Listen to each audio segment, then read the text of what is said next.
Well, we've come a long way on this journey, and I hope that it's been a blessing to you. We started out understanding the importance of being grounded, not being grounded on the chaos of this world, but being grounded in God, returning to our spiritual disciplines, just like Jerry Rice, getting up in the morning and doing the simple things that we know are fundamentally important to helping us live into our God-given potential and dreams. We then move very quickly over to this challenging concept of one anothering, that we are wired for community. We are wired for relationships, that we need to disciple others and be discipled ourselves, that we need accountability for our lives. It's the inward and the outward actions of growth as spiritual leaders. And we've talked about in our last session the R of reaping the fruits. Are we bearing fruit? Do we have the KPIs in place that we can look and say, you know what, I am moving forward in this? Not that it's about works, but it's first about oneness with Christ, and what he does in you, he will do through you, and you'll see in these KPIs, these fruits of the Spirit, the unity that you're championing for, the way you communicate in love. But this is possibly the hardest one. The hardest one, and it is an important indicator. It's your willingness to submit. The hardest thing for leaders to do is to submit. Oftentimes in our culture today, the last thing that we feel like a leader should do is submit. And a leader needs to stand strong. A leader needs to make their statement. A leader needs to be heard and not back down. Those are all things that are true in this world. But our relationship with God, it's about submitting. Are you willing to submit?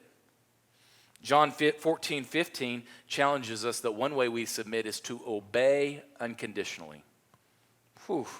For a naturally rebellious person like myself, who is always trying to find the gray in the rules and the give in the rules, this one challenges me to my core. I must obey unconditionally. In John 14:15, Jesus says that, you know what, if I am in you, you will obey me. God, have grace on me. The second thing I must do to show submission is I must be willing to wait faithfully.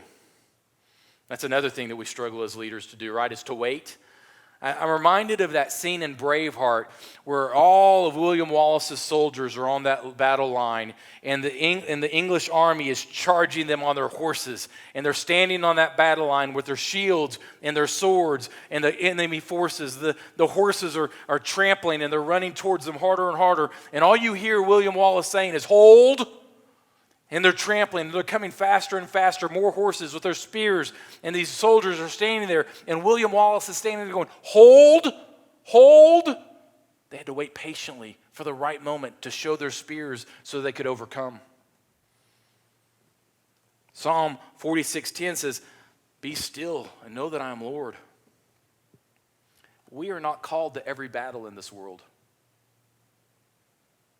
And sometimes, even though we are called to the battle, God has not given us the battle cry to advance yet. We have to be willing to submit to his timing and to wait faithfully. We have to be willing to obey unconditionally, and we have to learn, church. We have to learn salt. We have to learn, Christians. We have to be willing to speak lovingly. Ephesians 4:15 and 16 reminds us that we speak in love with one another. Jesus, in some of his final words, said, "They will know that you are mine by how you love one another." I wonder if we're known today as a church for our love. Not a denominational church, not a building church, but the capital C church. Are we known for our love? Am I known for my love? Am I known for how I communicate in love? And there really is not varying definitions for what love is. There's one true definition for love. And I would challenge you that as you think about submitting, are there places in your life that you need to obey? Are there places in your life that you need to wait. But I would challenge you, most importantly in this, is your speech loving? And I want to challenge you to go to 1 Corinthians 13. I want you to go through that litmus test and say, is my communication with others loving? The way we will change this world is through our love. Our love that we've received from Christ and our love that we give to others. That is the salt and light that this world is craving for. Will you step into that role as a leader?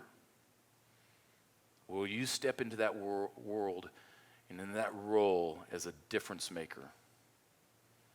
So when you pass into eternity, your Father looks at you and says, well done. Well done, my good and faithful servant.